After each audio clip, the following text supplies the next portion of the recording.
শয়তানের নাম এখন থেকে প্রায় ১৫০ বছর পূর্বে অবিভক্ত ভারতে পাঞ্জাব রাজ্যে গুরুদাসপুর জেলায় কাদিয়ান নামক গ্রামে বাপের নাম গোলাম মর্তজা, মায়ের নাম চেরাক বিবি।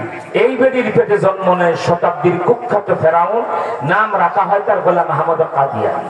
এই বেয়াদব এখন থেকে ১০০ বছর পূর্বে উর্দুতে একটা বই লেখে, বইটার নাম কি?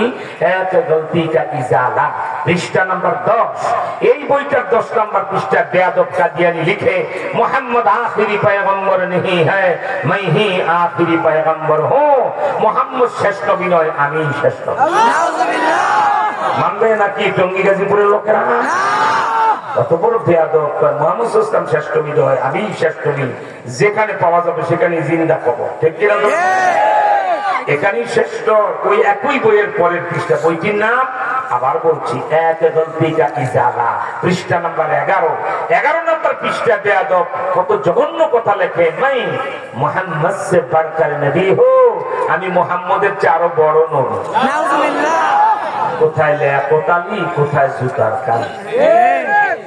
কোন জায়গায় আমাদের নবী যুদ্ধ হানের বাদশা। আমি মদিনায় যখন যাই, ওহুদের মহল্লায় রাস্তা হেঁটে যাই, সেই পাহাড়ের পাথর পর্যন্ত উঠি, সেই জায়গাটা পর্যন্ত ওহুদের দিন নবীজির ভাঙা দাঁত যেখানে পড়েছিল, চিৎকার দিয়ে মাটি দুই দিকে সরে গিয়েছে।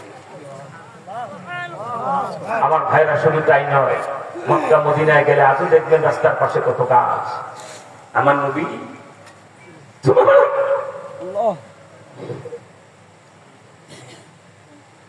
হৃদয়ের রাজা,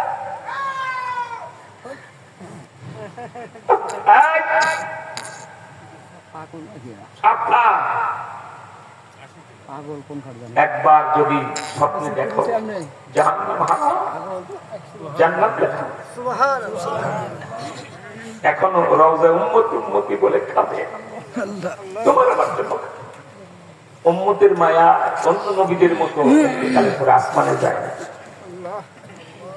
কত প্রস্তাব এসেছে যে প্রায় হুজুর আপনি মেরাজে গেলেন, প্রথম আসমানে আদম নবীর সাথে দেখা হলো, দ্বিতীয় আসমানে ঈসা নবীর সাথে মোলাকাত হলো, তৃতীয় আসমানে ইউসুফ নবীকে দেখলেন, কি প্রাসাদ বানায় আল্লাহ আছে, চতুর্থ আকাশে ইদ্রিস নবীকে দেখলেন, পঞ্চম আকাশে হারুন নবীকে, ষষ্ঠ আকাশে মুসা নবীকে, সপ্তম আকাশে মুসলমানদের ফাদারতি নেশন মুসলিম জাতির পিতা ইব্রাহিম খলিলুল্লাহকে বাইতুল মামুরের বিশাল চত্বরে কি প্রাসাদ বানিয়ে আল্লাহ রেখেছেন। হাস প্রাসাদ কাকে বলে?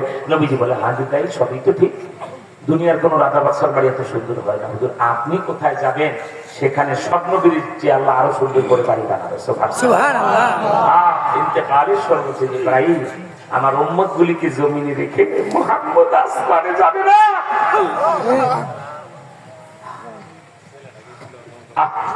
আজও রওজা উম্মতি উম্মতি বলে কাঁদে।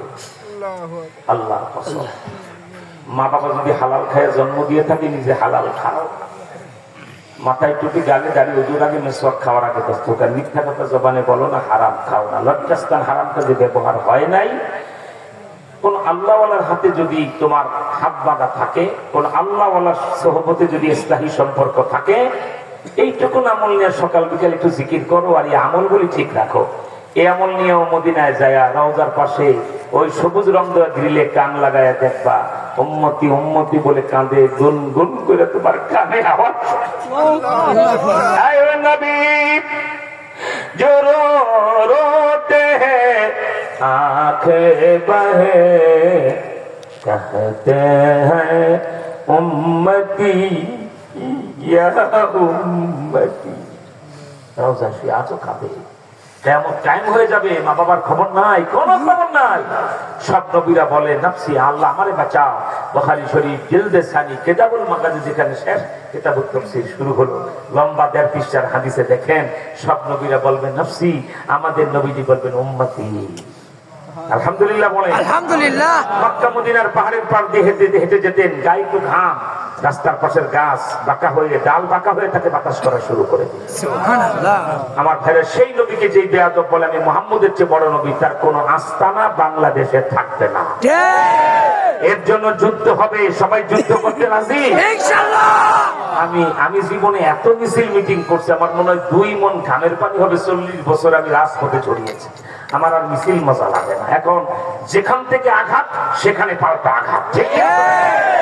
যেখান থেকে গালি দেওয়া হবে তা মন্ত্রী না এমপি, রাষ্ট্রপতি না কোটিপতি না দলপতি, কিচ্ছু দেখবো না, মাটি শুনতে উপরে এইরকম কর্মসূচি হবে এখন থেকে, ঠিক কিনা? নবীর প্রেমে যুদ্ধে কারা নামতে রাজি? তো হাত তোলা।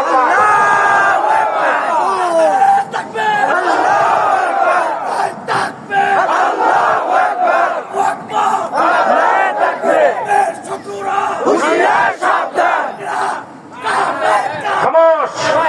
ইসকন কাদিয়ানি